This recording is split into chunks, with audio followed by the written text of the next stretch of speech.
أعوذ بالله من الشيطان الرجيم. بسم الله الرحمن الرحيم. السلام عليكم ورحمة الله وبركاته. الحمد لله رب العالمين، والصلاة والسلام على أشرف الأنبياء والمرسلين سيدنا ومولانا وحبيبنا وشفيعنا محمدا عبده ورسوله. اللهم صل وسلم وبارك على سيدنا محمد وعلى آله وصحبه ومن تبعهم بإحسان إلى يوم الدين.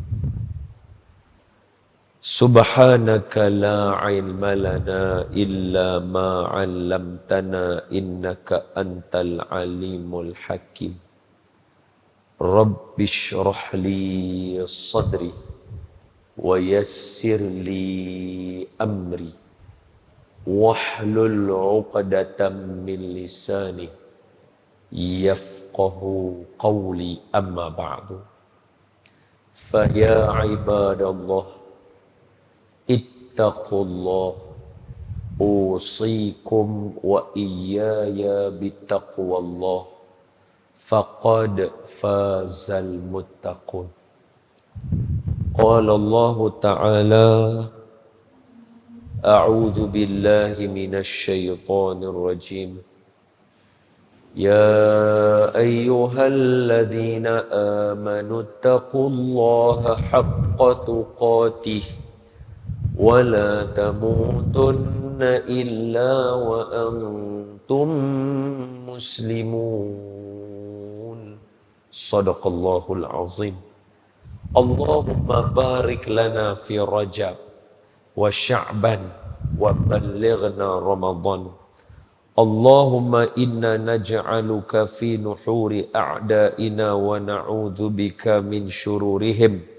اللهم بدد شملهم وفرق جمعهم وشتت كلمتهم وزلزل أقدامهم وسلط عليهم كلبا من كلابك يا قهار يا جبار يا منتقم يا الله.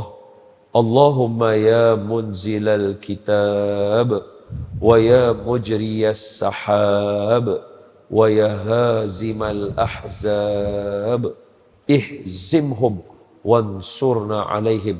اللهم إنا نعوذ بك من البرص والجنون والجزام ومن سيء الأسقم.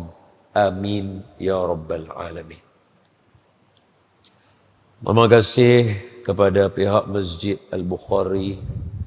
Semoga dengan meneruskan pengajian hadis daripada hadis 40 Imam An-Nawawi ini mendekatkan kita dengan Nabi Muhammad sallallahu alaihi wasallam.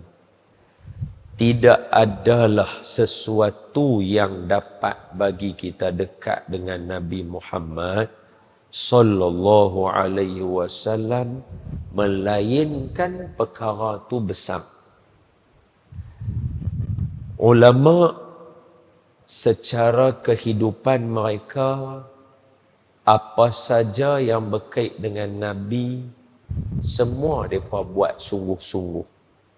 Contoh, Imam Malik, bila orang tanya pasal tafsir Al-Quran ke, tajwid ke, orang tanya, dia jawab.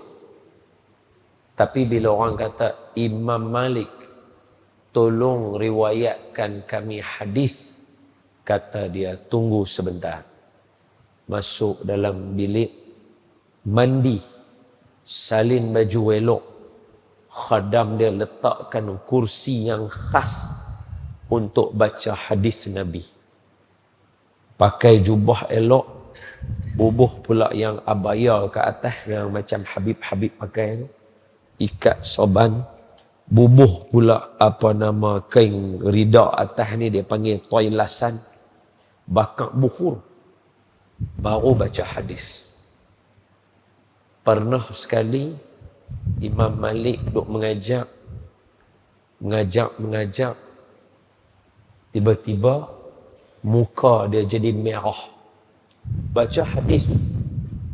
An Abi Muhammad Al-Hasan, baca hadis. Tapi muka merah, duk tu. Peluh duk keluar. Duk tu. Orang semua heran. Siapa ni? Hadis tu pula panjang. Baca tu sampai habis hadis. Au kama qal, seperti yang dikatakan Rasulullah sallallahu alaihi wasallam, habis titik baru panggil anak murid, tolong mai tengok Ustaz belakang aku rasa ada binatang getik aku kat belakang. Tengok tu dia lipan atau kalajengking gigit dia kat belakang. Sampai macam tu, tak berhenti daripada memutuskan bacaan hadis Nabi tu, sampai macam tu punya beradab dengan Nabi sallallahu alaihi wasallam. Pasal apa? Sebab semua benda yang berkait Nabi besar. Sekali lagi kita cerita, insya-Allah.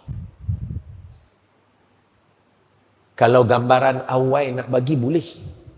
Apa dia? Contoh apa saja yang sangkut dengan Nabi semuanya dilipat gandakan. Masjid Quba. Apakah tapak asal Masjid Quba? Tempat tanah pasir lapang, orang jemuk kurma saja.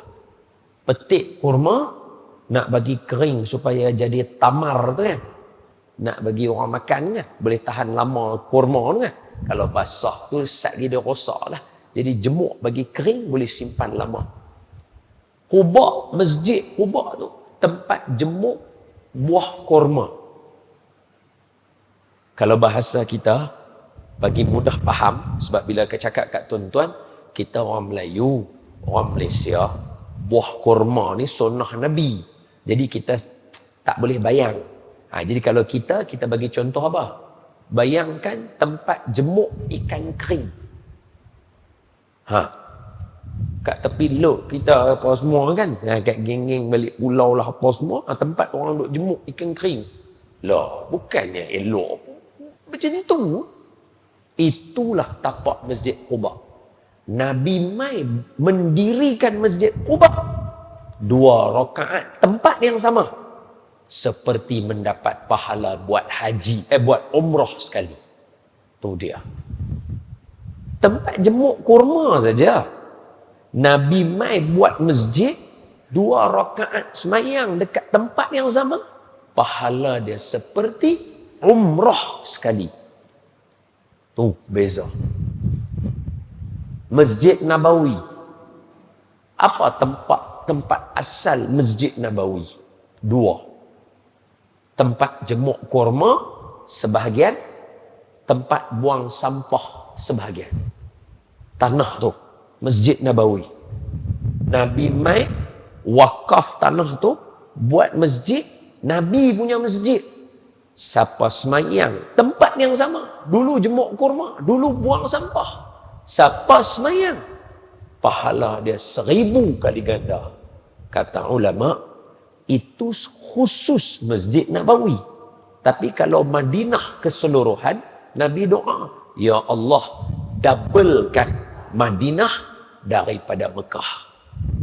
Kalau Mekah pahala semayang 100,000, Madinah kalau sabit hadis tadi 200,000. Tapak yang sama, tempat yang sama, dulu jemuk kurma, lah ni semayang. Dulu tempat buang sampah, lah ni semayang. Dapat berapa? 200,000 kali ganda. Nampak? Apa saja benda dengan Nabi mesti double. Mesti double.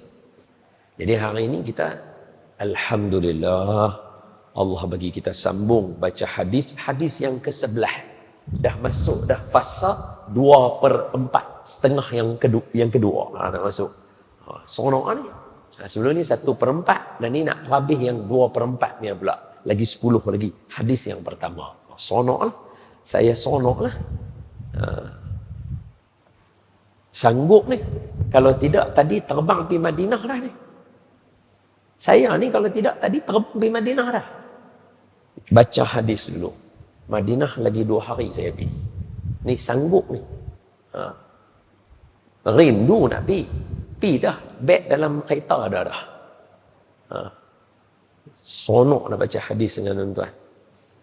Saya bagi rindu tu syok. Terima kasih pihak Masjid Bukhari kerana meneruskan pengajian hadis. Mudah-mudahan ini dikira sebagai satu cara kita dekat dengan Nabi Muhammad sallallahu alaihi wasallam. Yang saya raikan para asatizah, alim ulama, ustaz-ustaz, ustazah, para kiai, para habaib, tuan-tuan guru, kawan-kawan yang menjadi ustaz-ustaz, cikgu-cikgu semua. Ada salah dan silap dan kurang daripada saya berikan nasihat. Dan seterusnya, tuan-tuan dan puan-puan, ibu-ibu, bapa-bapa, abang-abang, kakak-kakak, muslimin muslimat yang sentiasa duduk dengar dalam majlis ni, saya amat hargai. Tak ada majlis ni kalau tak ada tuan-tuan. Terima kasih banyak-banyak. Semoga Allah mencatat kita termasuk di kalangan orang yang mencintai Nabi Muhammad sallallahu alaihi wasallam, sebab siapa yang cinta Nabi akan bangkit dalam syurga duduk dengan Nabi kita Muhammad sallallahu alaihi wasallam. Jom kita mula dengan baca surah Al-Fatihah. Niatkan bacaan Al-Fatihah ini dihadiahkan kepada junjungan Nabi kita Muhammad sallallahu alaihi wasallam, ahli keluarga baginda, isteri-isteri baginda, sahabat-sahabat baginda, ahli keluarga baginda, sekalian kaum muslimin muslimat, mukminin mukminat. Niatkan juga bacaan Al-Fatihah ini dengan berkatnya, dengan berkat bulan Rajabnya, dengan berkat malamnya, dengan berkat nanti kita menunggu waktu sembahyangnya, dengan berkat semua yang ada pada rumah Allah, dengan ada pada anak-anak yang tidak membuat dosa, dengan ibu-ibu yang penat melahirkan dan membesarkan, ayah-ayah yang bertungkuh lumuh bekerja mencari rezeki yang halal, yang termasuk dalam kalangan golongan yang syahid, dan kepada semua yang ada dalam sini yang cuba menjaga dan mempertahankan agama, semua dan keberkatan tadi itu kita minta hadiahkan juga kepada semua kaum muslimin muslimat, khusus kepada imam kita, Imam An-Nawawi, dan semua ulama hadis 40. Dan andai ada di kalangan kita yang sakit, semoga Allah sembuhkan penyakit. Yang mana dalam dilema, semoga temu jalan pulang, temu jawapannya. Yang mana yang berhutang, mudah melangsaikan hutang. Yang mana yang bujang ditemukan jodohnya. Yang mana yang kahwin dianugerahkan anaknya. Yang mana ada anak jadi anak-anak yang soleh-solehah. Yang mana yang Allah nak ambil nyawa dalam keadaan paling baik. Bisirril Fatihah. A'udzu billahi minasy syaithanir rajim. Bismillahirrahmanirrahim. Alhamdulillahi rabbil alamin. Ar-Rahmanir Rahim. Maliki yaumiddin. إياك نعبد وإياك نستعين اهدنا الصراط المستقيم صراط الذين أنعمت عليهم غير المغضوب عليهم ولا الضالين آمين بسم الله الرحمن الرحيم اللهم افتح علينا حكمتك وانشر علينا من خزائن رحمتك يا أرحم الراحمين walhamdulillahi rabbil alamin amin ya rabbal alamin. Al-hadithul hadi asyara, hadis yang ke-11. Hadis dah baca dah 10 yang pertama. Sekarang kita masuk 10 yang kedua. An Abi Muhammadinil Hasani bni. Dia ada dekat situ Muhammadinil Hasani. Bacaan dia nah. An Abi Muhammadinil Hasani bni Ali bni Abi Talib sibti Rasulillah sallallahu alaihi wasallam wa raihanatihi radhiyallahu anhuma qala hafiztu min Rasulillah sallallahu alaihi wasallam da' ma yaribuka ila ma la yaribuka rawahu Tirmidzi wan Nasa'i wa qala Tirmidzi haditsun hasanun sahih. Itu dia hadis yang ke-11. Syekh baik bunyi bom boleh mengaji no. Kalau kat Palestin tu kena lari dah. Tapi lari buat apa? Tapi kelari juga lah, takut juga lah kita iman tak kuat. Al-hadithu hadi asyara. Hadis yang ke-11 saja nah, ulangan sikit saja. Imam Nawawi tak tulis tajuk sebab serah kat kita. Boleh baca ikut keadaan, sesuai dengan mana saja boleh masuk, sebab semua orang sepakat Nabi ada satu mukjizat, nama mukjizat Nabi Jawami'ul Kalim. Jawami'ul Kalim, iaitu perkataan pendek, maknanya terlalu besar. Contoh, la taghdab, satu ya, dua perkataan. La taghdab, jangan marah. Sekali, dua perkataan. Dia ada ulama, nanti cuba try cari kitab tu. Ada ulama himpunkan hadis Nabi yang pendek ya. Hadis-hadis yang pendek. Contoh paling senang yang tadi ya. La taghdab. Hadis Nabi, Nabi cakap la taghdab. Dua. Siapa hafal yang dia hafal hadis Nabi? La, tidak, jangan. Taghdab, marah. Jangan marah. Apa maksudnya? Jangan cepat marah, jangan panah baran. Kaedah dalam Islam tak boleh marah dulu. Dia satu, dua je. Tapi ulama boleh istinbat hukum keluar daripada perkataan la taghdab. Hampir lebih daripada 10 maksud la taghdab. Jadi Nabi ada, Nabi punya mukjizat tu. Nama dia Jawami'ul Kalim. Itu perkataan pendek, maksud panjang. Jadi disebabkan adanya mukjizat itu, Imam Nawawi tak tulis pun tajuk. Dia bubuh nombor hadis sahaja. Jadi hari ini orang tanya hadis tajuk apa? Tak ada. Hadis yang ke-11. Untuk pengetahuan semua, kebiasaan orang alim satu hadis ni cukup syarah sehari. Kita tak alim sangat. Mungkin hadis 12, hadis 13 pun boleh baca. Sebab semua pendek. Hadis 12 pun pendek, hadis 13 pun pendek. Biasanya pukul sekali arung lagu tu lah. Tapi tak tahulah, tengoklah jadi mana, macam mana kan. Sebab ada banyak benda nak cerita ni. Semua berkait dengan Nabi kita Muhammad sallallahu alaihi wasallam. Tambah pula peristiwa Isra' Mi'raj. Saya tak ada Isra' Mi'raj, tuan-tuan. Saya sambut Mekah 8 hari bulan 2, 7 malam tu kami buat majlis di Mekah. Isra' Mi'raj. Jadi yang saya rugi pula kalau tak cerita kat sini sikit. Tapi tak apa, tengok kita baca bagi habis dulu. Al-hadithu hadi asyara. Hadis ke-11. Daripada Abi Muhammadinil Hasani.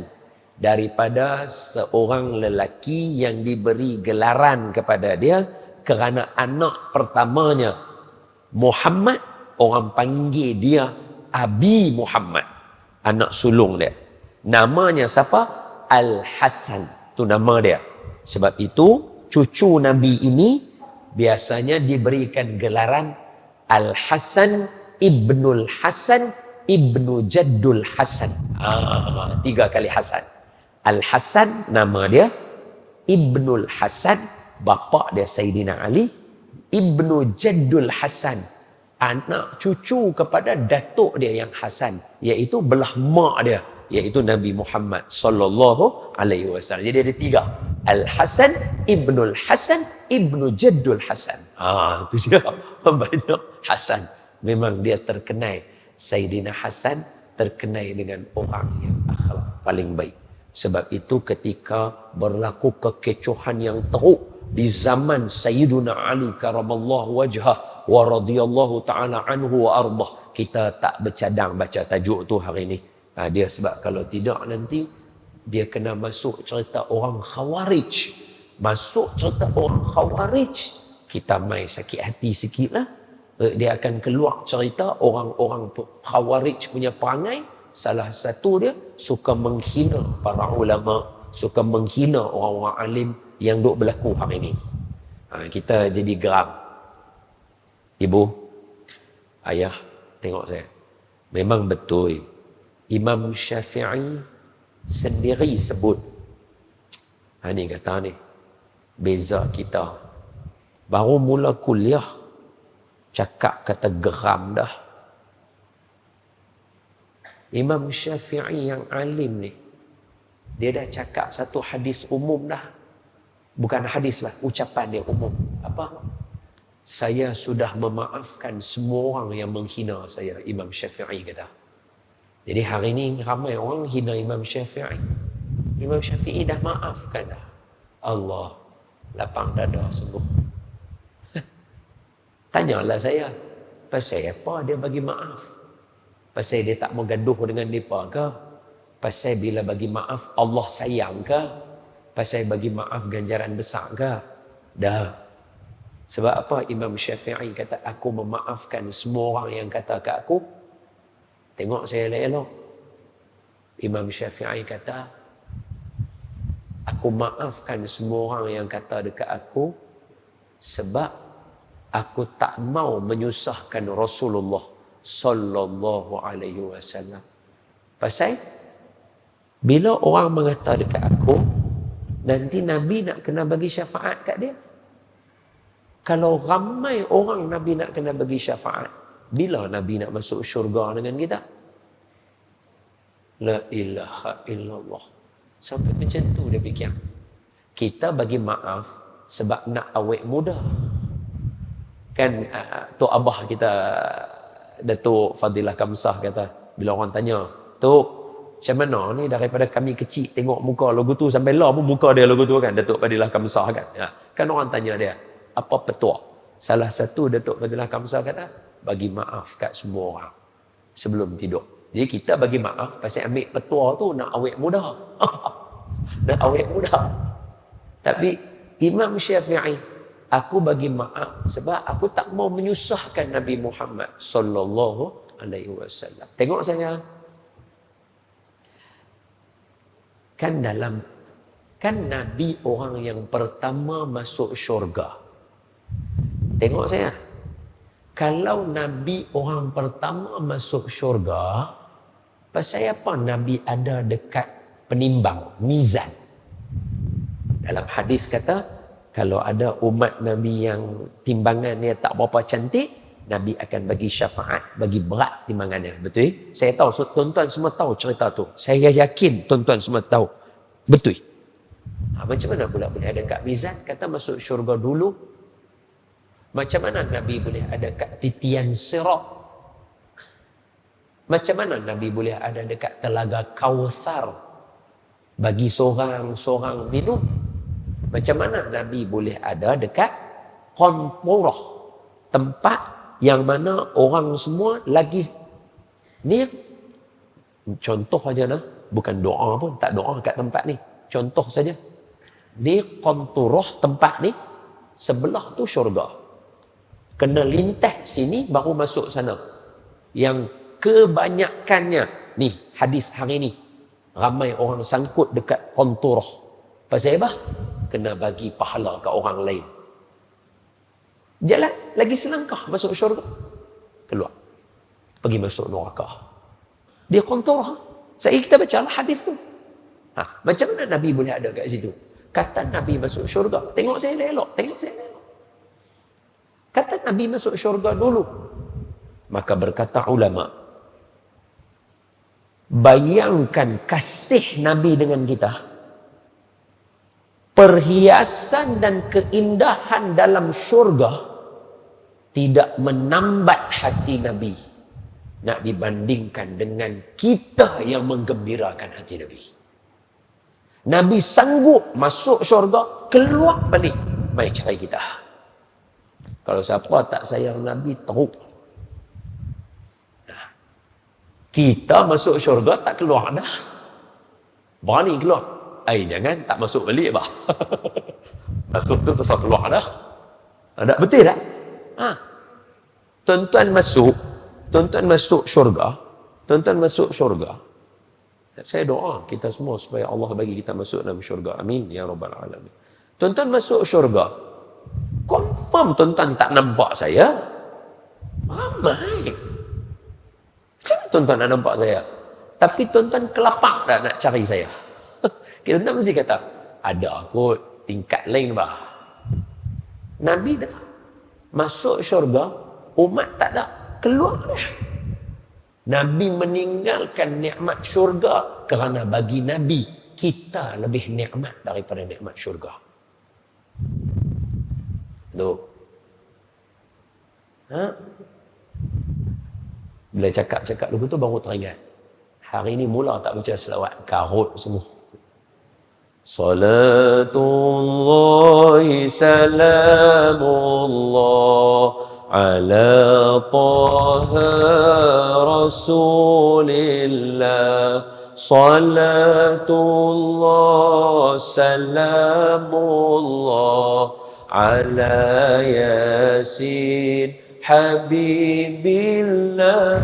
Salatullah salamullah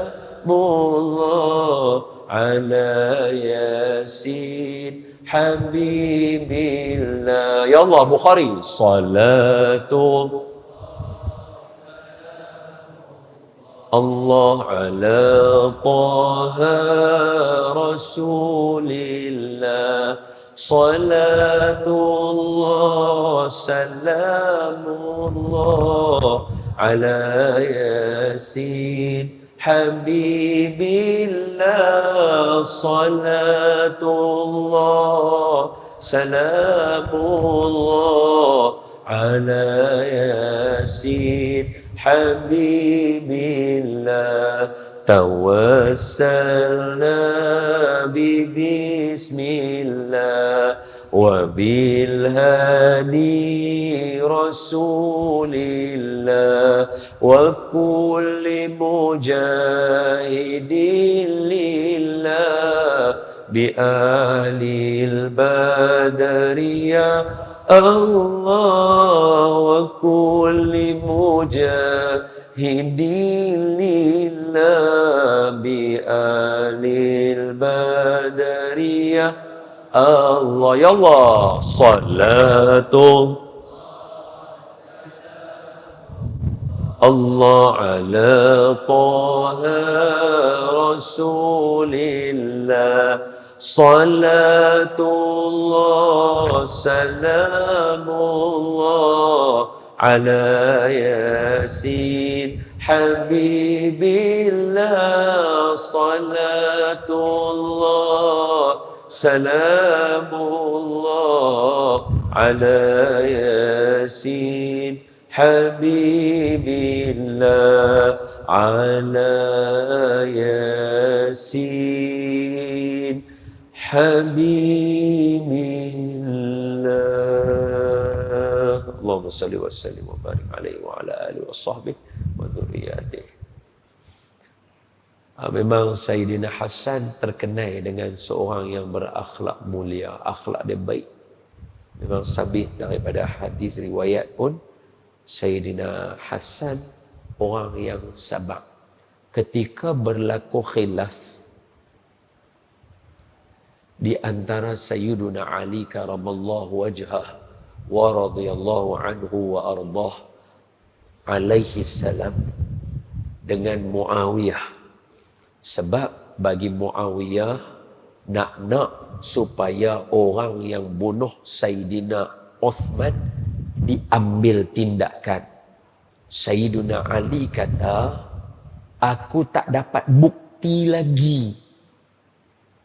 Sebab tu kalau tengok dalam Quran kita lama-lama, dekat kalimah wal yatalattaf memang diwarnakan dengan warna merah. Dalam satu riwayat kata, disitulah terperciknya darah Sayyidina Uthman ketika mana beliau dijumpai dibunuh di rumah dia tingkat atas dalam keadaan tengah baca Quran. Ingat, Sayyidina Uthman tiap-tiap malam khatam Quran dalam semayang. Kalau masa orang kepung rumah dia tu, nak bunuh dia tu, duk baca Quran. Ada orang mai kat belakang panjat kok bumbung. Siapa jaga dekat bawah? Sampai orang kena panjat kok bumbung. Yang jaga dekat bawah, Sayyiduna Hasan dengan Sayyiduna Husain. Jadi sebab mereka tahu tak boleh lalu kat bawah tu. Sebab dua orang Nabi punya cucu, singa yang garang, yang ganas, yang terror. Jadi mereka panjat ke atas. Masuk ke balkoni, tikam dia dekat belakang Sayyidina Osman. Jadi situ dah mula dah. Lepas tu Sayyidina Ali. Sayyidina Ali pula masa tengah semayang. Sayyidina Ali semayang, sujud dalam semayang subuh. Khawarij belakang tu keluar, ambil pedang, pancung kepala depan. Mati Sayyidina Ali, syahid dalam semayang, pancung kepala. Pancung. Bila wafat Sayyidina Ali, orang semua bai'ah angkat Sayyiduna Al-Hasan. Semua orang sayang dekat dia. Dia akhlak dia baik. Hadis ni Nabi sebut dalam hadis ni, ini cucu saya adalah penghuni syurga. Penghulu kepada pemuda-pemuda dalam syurga. Dah. Ini hadis ni main daripada ahli syurga. Abang siap-siap dah. Hadis ni. An Abi Muhammadin al-Hasan ibn Ali ibn Abi Talib. Sibti adalah cucu yang mai sebelah perempuan. Radina ya bani Zahra radina. Radina ya bani Zahra radina. Radina ya bani Zahra radina. وبحبكم يرضينا بنا وبالنبي لنا إماما وأنتم آلوه وبكم رحيما وبالسبط الحسين كذا أخوه وحيدر ثم زين العابدين. Qasidah puji keluarga Siti Fatimah. So kalau belah anak perempuan, maknanya Nabi, cucu Nabi mai daripada anak perempuan iaitu Fatimah, dia panggil sebagai Sibti. Itu dia punya panggilannya. Jadi bila kita baca-baca Ali ibni Abi Talibin Sibti Rasulillah, oh kita tahu Hasan ni mak dia tu adalah anak Rasulullah. Macam tu kita tahu. Sallallahu alaihi wasallam wa raihanatihi, dan wangian untuk Nabi. Hi itu balik kepada Rasulullah lah, dhamir yang paling dekat sekali. Radhiyallahu anhuma. Allah redha Sayyidina Hasan, Allah redha Sayyidina Ali karamallahu wajhah. Qala, kata Sayyidina Hasan. Ni kalau nak syarah panjang ni, apa dia? Nabi pegang tangan. Ni tu kata tadi tu, kalau nak bincang tajuk Khawarij ni susah. Dia sangkut banyak. Contoh dia, kita kalau sebut hadis ni, puji Sayyidina Ali, puji Sayyidina Hasan, setengah pihak yang tengok dia tak suka, dia kata ni semua Syiah ni. Terus kata, tu yang tak pakai serban ni pakai songkok siap-siap. Ada orang tuduh kita mengata macam. Puji Sayyidina Ali tu, puji Sayyidina Hasan, Syiah semua tu, dah Syiah pula dah. Mereka terlupakan Nabi habaq dalam hadis yang sahih. Hadis sahih. Ketika Nabi pegang tangan Sayyidina Hasan, Sayyidina Husain, Nabi berjalan pergi tu kat tengah-tengah orang, Nabi pegang tangan cucu Nabi, Nabi kata apa? Dua cucu aku ni, siapa sayang mereka, dia seperti sayang aku. Kerana aku sayang mereka. Aku sayang mereka, aku sayang mak bapak mereka. Siapa sayang mereka, siapa sayang mak bapak mereka, sama macam sayang aku. Tu kan clear tu Nabi abang. Jadi kita nak puji ni berarti kita sayang mereka, nak Nabi sayang kita. Apa yang Syiah dia? Syiah puji Sayyidina Ali, menghina sahabat lain. Kita nama sahabat semua sebut tadi, kita radhiyallahu anhu. Apa yang Syiah dia? Itu masalah. Sayyidina Hasan adalah baby yang Nabi kalau dukung, Nabi suka cium kat mulut dia. Sebab esok dia kena bunuh tu, isi perut tu keluar ke mulut dia. Kalau Sayyidina Husain, adik dia pun bukan kembang lah, jangan silap. Ramai ingat kembang pula dah. Dia abang adik. Sayyidina Hasan lahir dulu, Sayyidina Husain mai kemudian. Sayyidina Hasan, Nabi selalu cium dia dekat mulut dia. Sayyidina Husain, Nabi cium dekat tengkok dia. Pasal? Orang tanya Nabi. Sahabat tanya sebab beza kan. Mai cucu ni. Cucu gitu. Saya mai cucu ni pula. Kita ambil dua-dua sunnah Nabi. Baby. Cium bibir dia. Cium tengkok dia. Sunnah Nabi. Kan kita suka gomel cucu kita kat anak kita kat tengkok dia tu. Sunnah Nabi. Kan baru tahu. Itu sunnah Nabi. Sunnah Nabi. Jadi orang tanya, pasal apa Sayyidina Hasan bila Nabi dukung dia masa dia baby, Nabi cium mulut dia lebih banyak daripada Nabi cium tempat lain. Sayyidina Husain, Nabi cium tengkok dia lebih banyak daripada tempat lain. Nabi pegang, Nabi tengok dia. Nabi kata, esok cucu aku ni, dia akan kena bunuh. Kemudian isi perut dia nanti keluar ke mulut dia. Aku cium tempat yang dia nanti cedera tu. Adapun cucu aku seorang lagi ni, esok dia kena pancung kepala dia. Aku cium tengkok dia tempat dia kena pancung tu. Tu. Nabi, kita tak tahu Nabi tu tanggung lagu mana sebab dia tahu banyak benda. Dia tak cerita semua benda kat kita. Nabi tak cerita semua benda kat kita. Peristiwa Isra' Mi'raj. Nabi naik langit kan. Ringkaslah nah. Saya kalau sempat hujunglah. Nabi naik langit. Nabi habaq, Nabi sampai kat Sidratil Muntaha. Okey. Nabi naik langit. Nabi habaq, aku sampai dekat Sidratil Muntaha.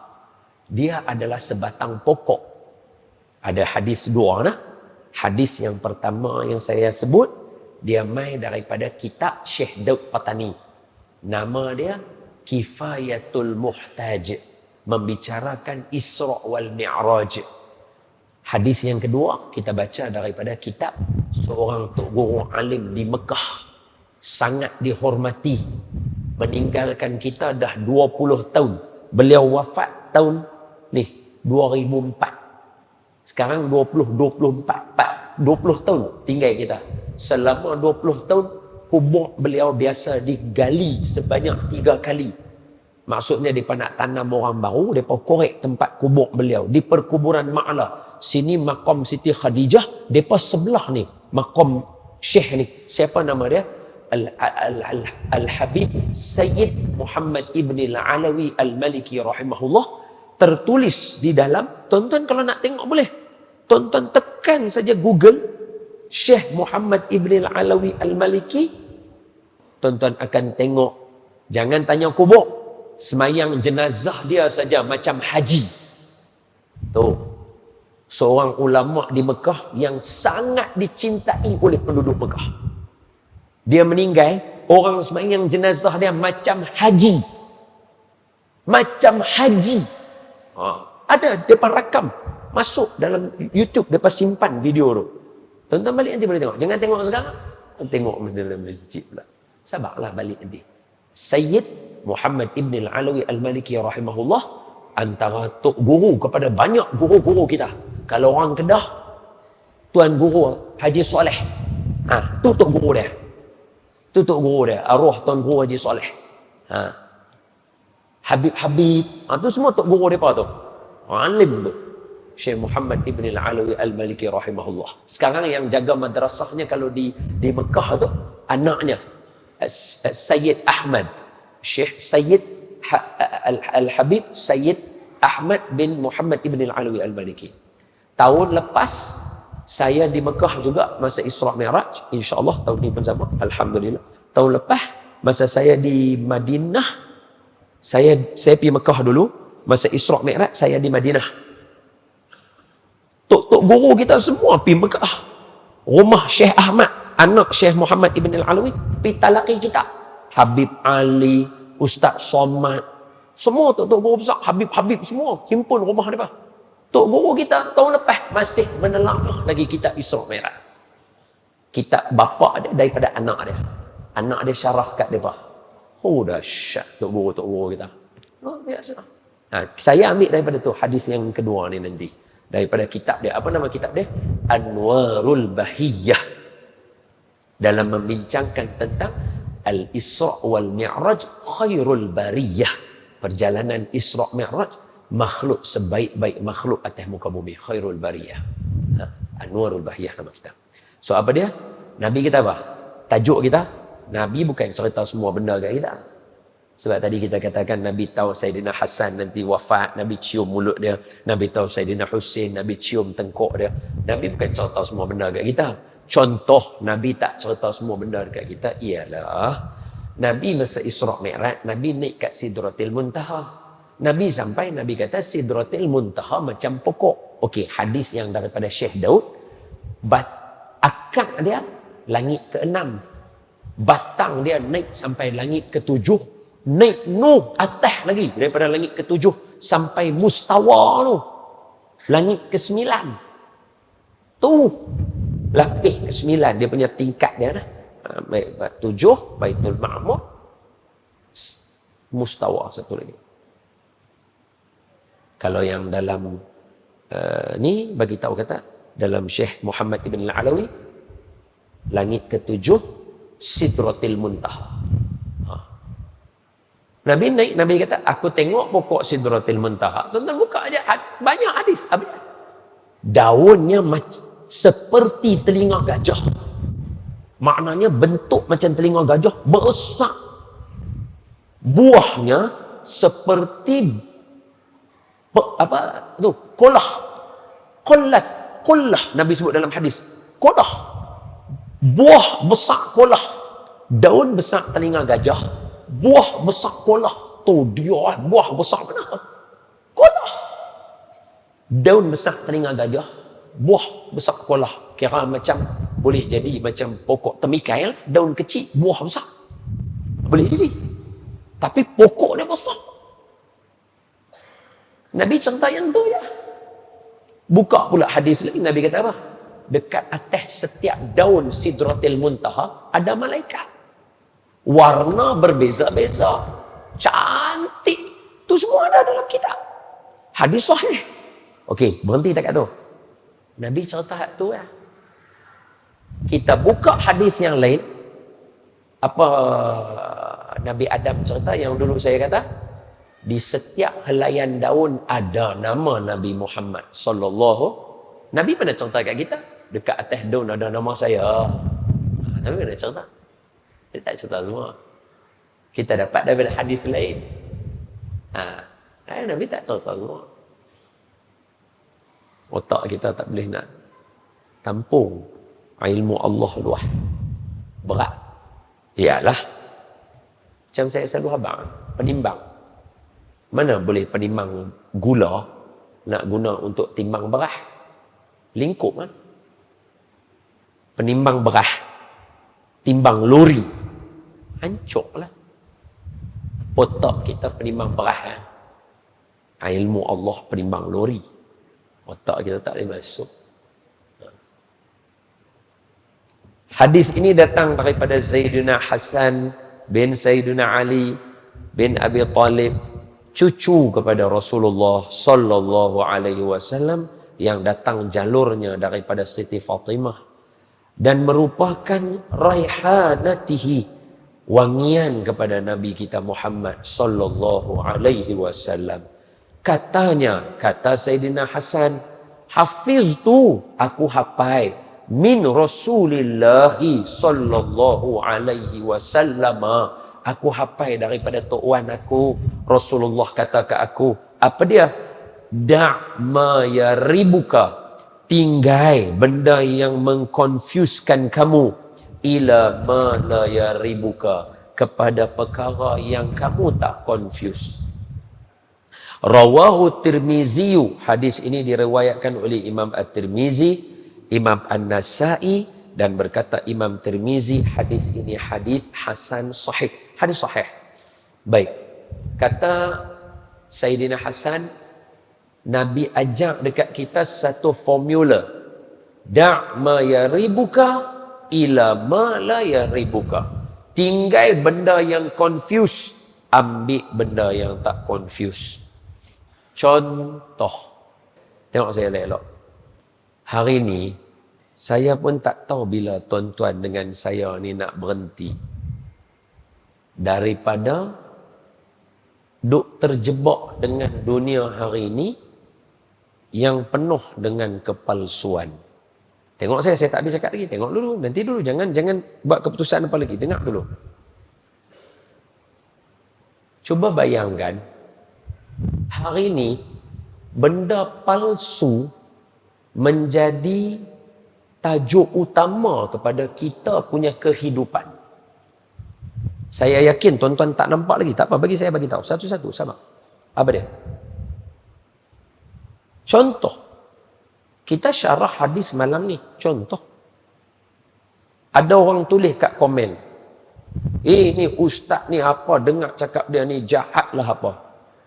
Bila kita tengok yang tu fake account, cuba bayangkan, fake account tu berapa ramai nanti orang akan marah. Sedangkan kita semua tahu yang tu fake account. Sama macam semua isu yang jadi sebelum ni. Baik isu cikgu, baik isu pemimpin, baik isu apapun, kita tahu yang semua duk komen meratih macam-macam tu adalah fake account. Tapi jadi tajuk utama kita dalam ceramah setengah-setengah orang. La ilaha illallah.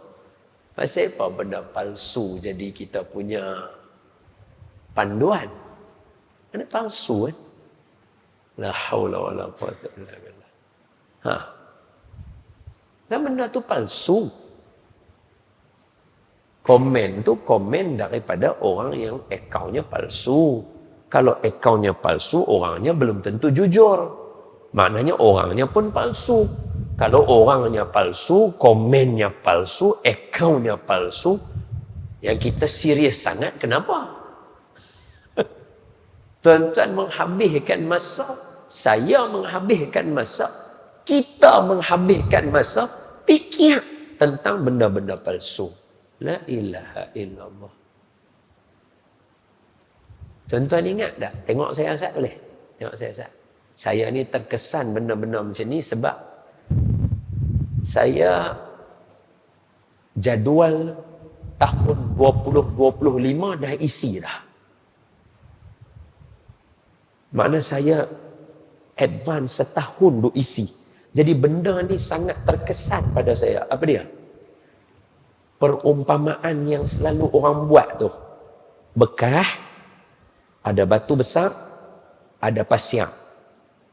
Kalau kita ambil pasir, benda-benda fake, benda-benda palsu, kita tuang dalam bekah tu, memang dia akan penuh. Ada ruang lagi ke atas sikit. Ambil batu besar bubuh, Nanti akan ada batu besar lain yang tak boleh nak masuk sebab dah penuh. Tapi kalau kita tuang balik semua, ambil batu buat masuk dulu, ambil pasir tuang, insya-Allah cukup penuh dalam tu, elok-elok semua benda. Maksud dia apa? Kalau otak kita, hidup kita dipenuhkan dengan benda palsu banyak, komen, konten, kita tengok benda yang banyaknya orang reka-reka sekadar nak bagi seronok kehidupan ni, kalau yang tu kita tengok, maka akan ada banyak benda-benda important dalam hidup kita akan terabai. Masa kita dengan keluarga, masa kita dengan Quran, masa kita dengan selawat, semayang malam kita, dia akan terabai. Mesti akan ada bongkah-bongkah batu yang tertinggal. Mesti. Tapi kalau kita buat yang utama dulu, kemudian nak ambil tahu sikit-sikit benda-benda yang berlaku dalam dunia, pasti insya-Allah boleh sempat ambil tahu dalam keadaan semua benda yang important dah selesai. Ni. Sama macam susun jadual. Dia kena bubuh dulu. Hari jadi anak, hari jadi isteri, bila nak pergi balik kampung, raya pertama ke raya kedua, kena tulis dah semua siap-siap. Hak tu bongkah-bongkah besar. Hak tu kalau tak bubuh dulu, memang bongkah besar duduk tang sini satu. Bini semua orang cengih lah kan, bini semua cengih. Ada setengah kawan-kawan sampaikan waktu ziarah mak bapak pun masuk juga dalam jadual. Sebab bagi dia tu important. Kira memang kena ziarah. Dia masuk benda tu. Lepas tu baru bubuh kerja. Baru jadi. Kalau bubuh kerja semata, tak ada. Holiday dengan anak tak dan. Anak nak belajar kayu bicycle tak dan. Tengok anak nak belajar main bola tak dan. Kita tak dan lagi ajak anak kita macam mana nak tendang bola, nak lecek bola. Tak dan lagi ajak anak. Aduh. Saya terkesan benda tu untuk saya. Sebab tu saya tak mau tonton ulang kesilapan-kesilapan lalu yang biasa saya buat. Rugi. Sebab tu kata pepatah pula. Hadis. Tinggal benda yang kamu confuse, ambil benda yang kamu tak confuse. Da ma yaribuka ila ma la yaribuka. Tinggal benda yang confuse bagi kamu. Tinggal benda-benda yang bagi kita ragu-ragu, ni betul tak betul, betul tak betul. Tak tahulah. Tinggal. Ambil benda yang clear. Quran, hadis, benda-benda yang terang depan mata, kawan-kawan, masa bersama. Ni bukan benda yang mengelirukan. Akhir zaman memang banyak benda mengelirukan. Maaf.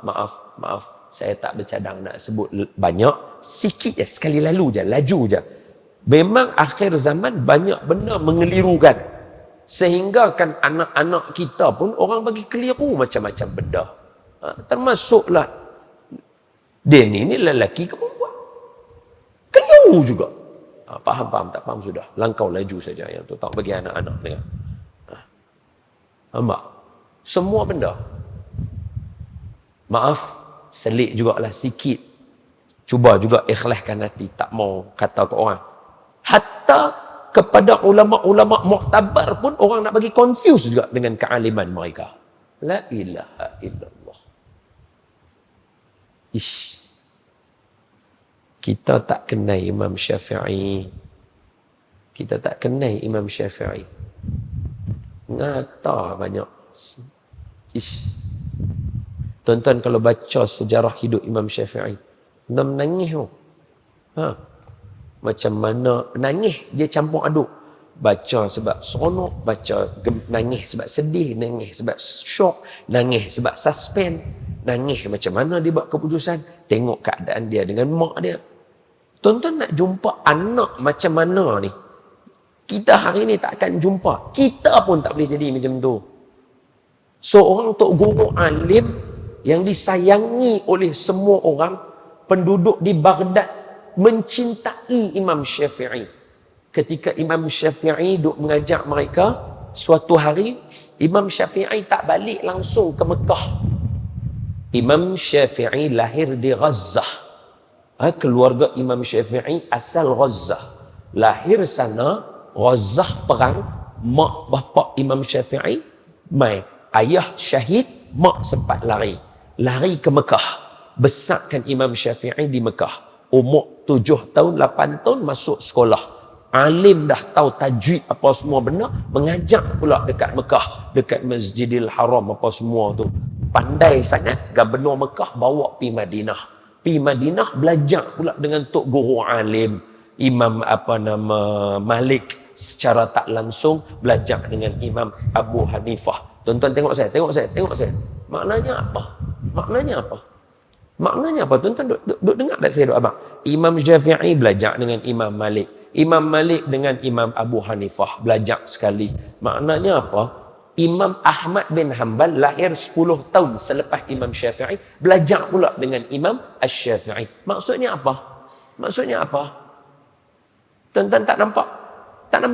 Tengok saya.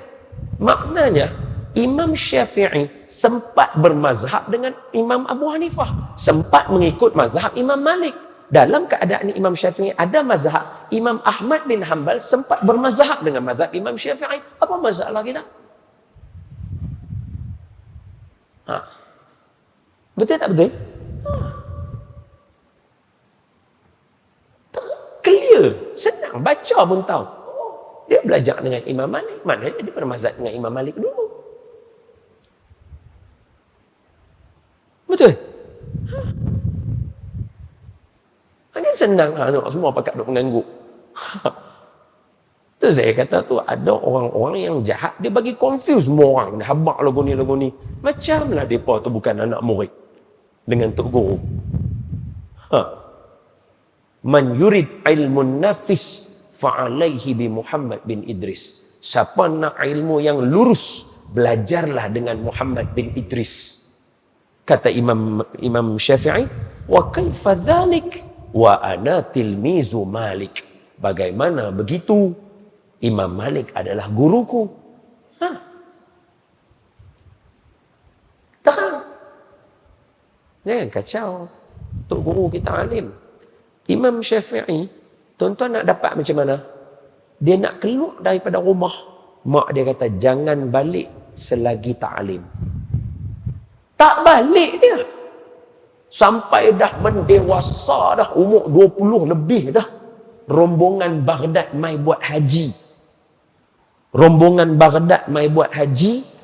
Dulu kan rombongan, bukan naik kapal terbang. Jadi bila sampai, buat haji, duduk Ustaz. Sementara nak balik.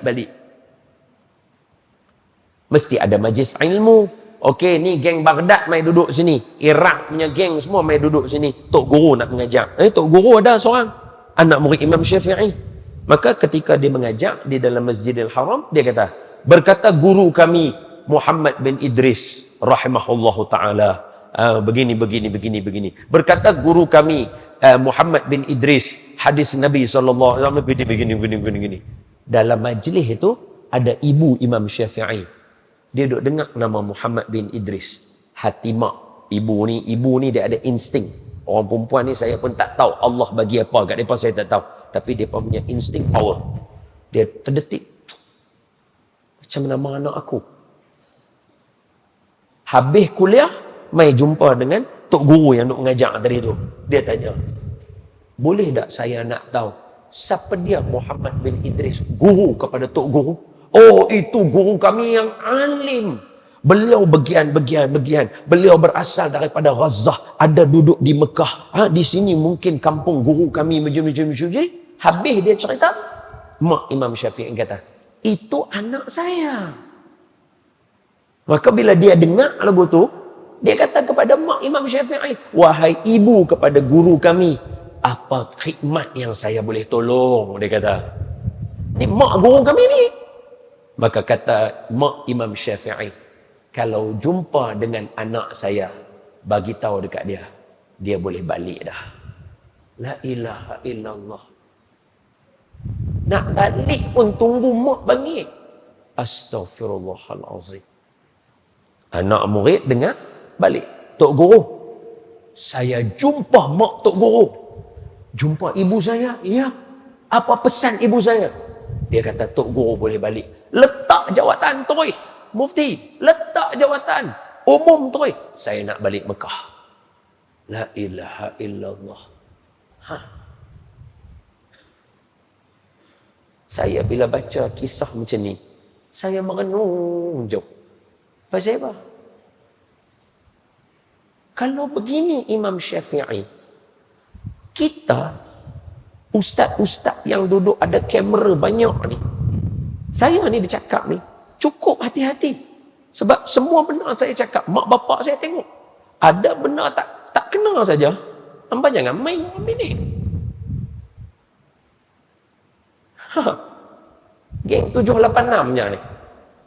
Boh tak kena saja, lagi mesej naik.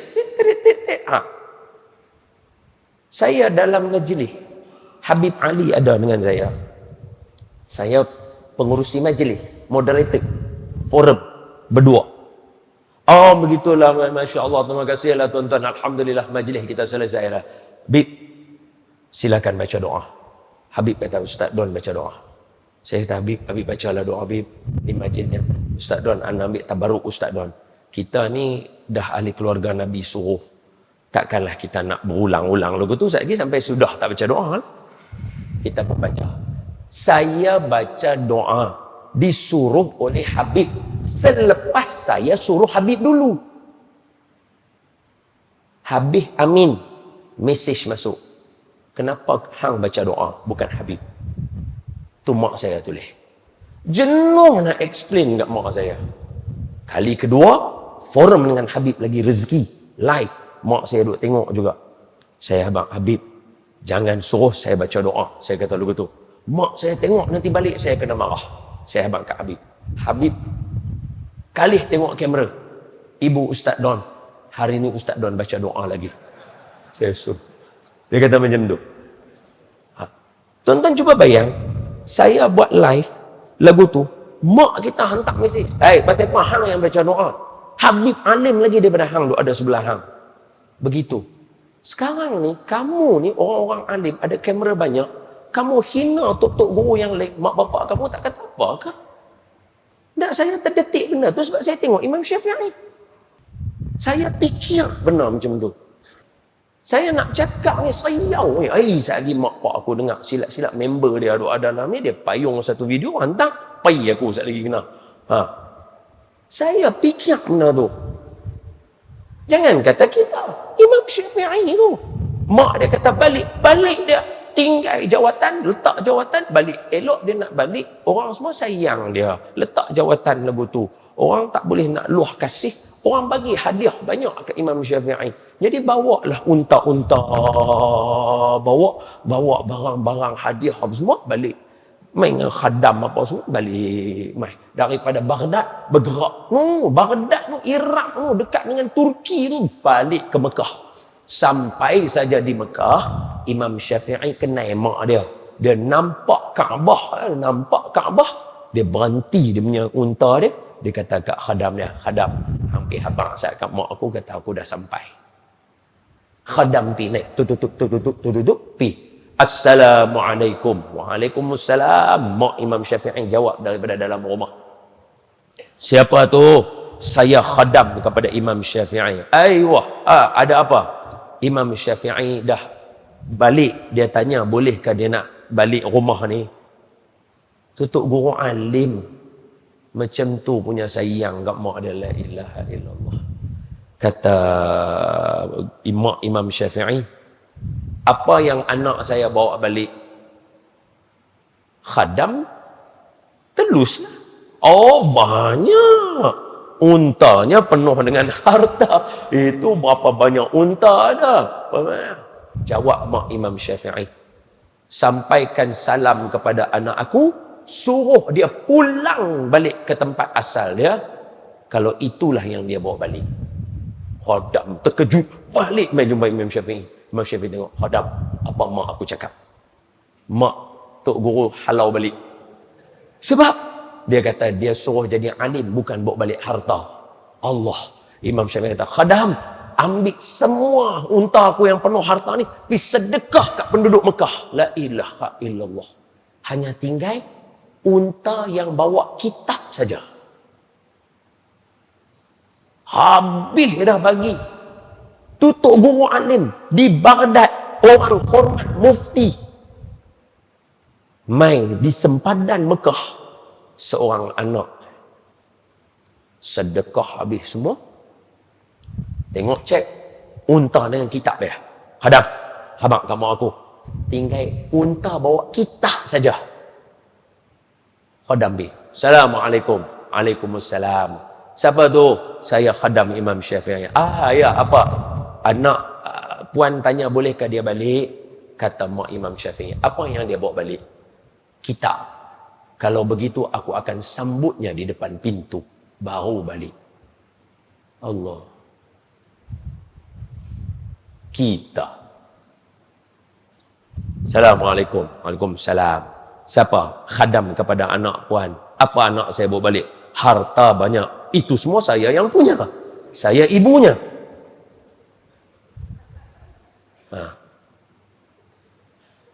Kita. Dari belakang dengar. Begitu juga saya ayahnya.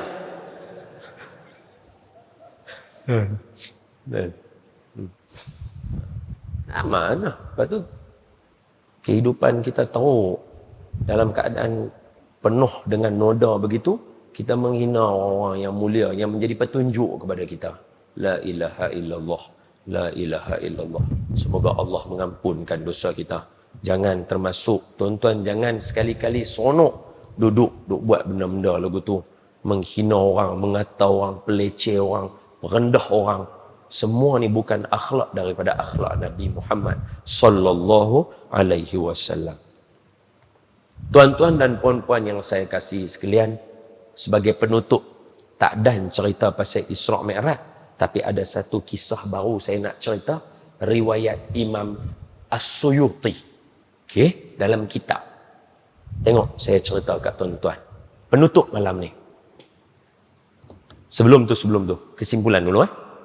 Hari ini kita baca hadis yang ke-11. Mengajak kita tinggal benda yang confuse, ambil benda yang tak confuse. Jangan memandai-mandai duk ambil benda yang kita tak faham, tak reti. Jangan serabut dalam otak kita. Ingat balang yang berisi dengan batu besar dan pasir. Kalau tuan-tuan bubuh pasir, bekas tetap akan penuh. Tapi bongkah-bongkah besar tak boleh nak masuk. Bubuh bongkah besar dulu yang merupakan kepastian pengajian agama, ilmu yang benar, bacaan Quran, ibadah kita, keluarga kita, pasangan kita, ibu bapa kita, semua kawan-kawan kita. Buh tu dulu dalam otak kita. Fikir yang tu dulu. Barulah sempat bubuh benda-benda yang fake news ni semua masuk. Bolehlah dengar sikit-sikit, takkanlah tak mau dengar langsung kan, kita duduk kan. Tapi kalau tak dengar langsung lagi bagus, tapi takkanlah suci sangat tuan-tuan macam tu.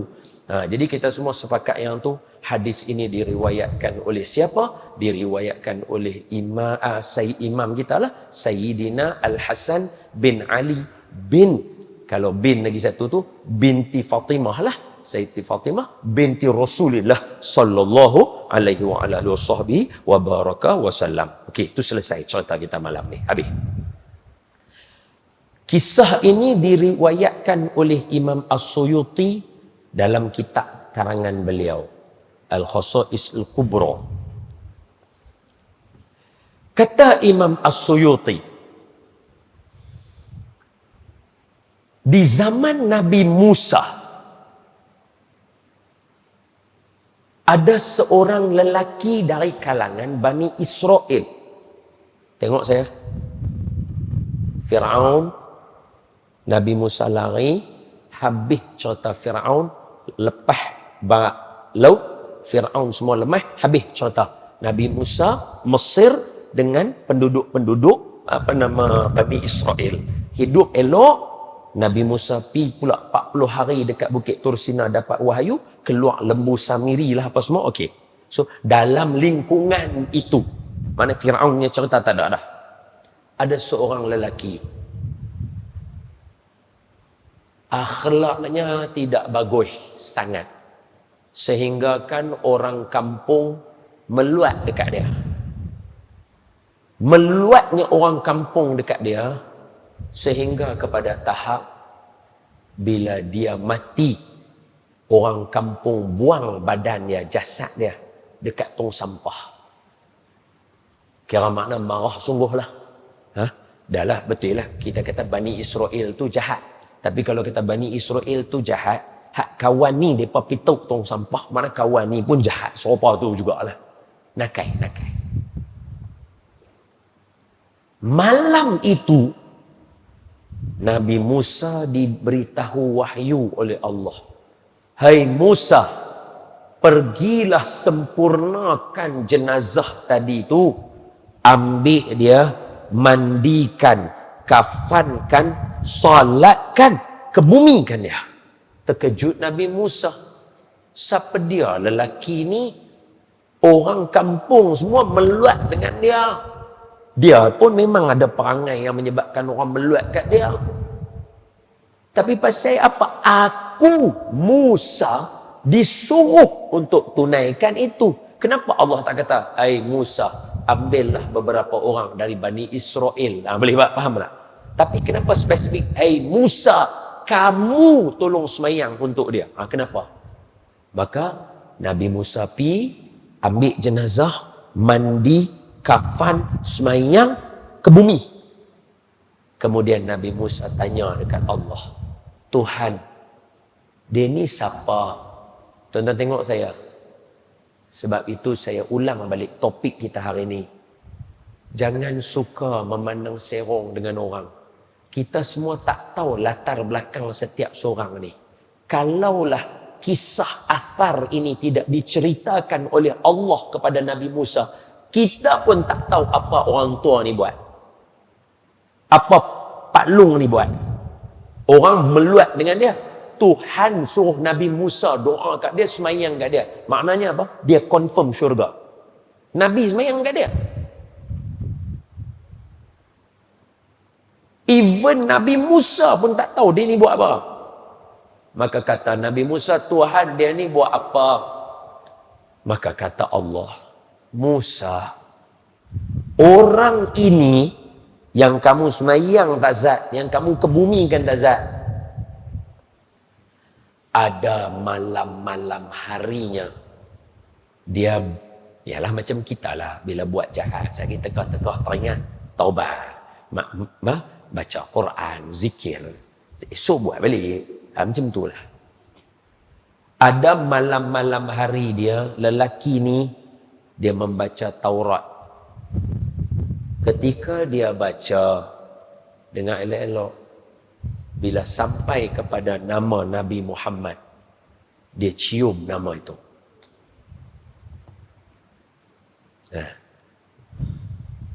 Dia buka lagi baca. Nampak Nabi Muhammad punya nama. Cium. Baca lagi. Ada nama Nabi Muhammad. Cium. Kerana itu, aku memuliakan dia. Sebab tu orang tua-tua dulu, dia nak cerita kita banyak, dia tak ada. Mungkin dia pun lupa. Sebab tu dia suruh kita ambil Quran, cium. Dalam tu berapa banyak nama Nabi Muhammad? 5 kali. Cium. Kita, Nabi buat cium Quran. Ni bid'ah semua. La ilaha illallah. Ni cerita ni nak simpan mana? Kita nak semua orang masuk syurga. Pasal apa kita nak tolak orang masuk neraka? Hamba buat apa? Ni Nabi tak buat. Ni semua neraka. Pasal apa ke situ? Kenapa kita tak kata, bagus tuan-tuan cium Quran. Saya teringat kisah ini. Dalam Quran kurang-kurang ada 5 kali nama Nabi. Tuan-tuan cium.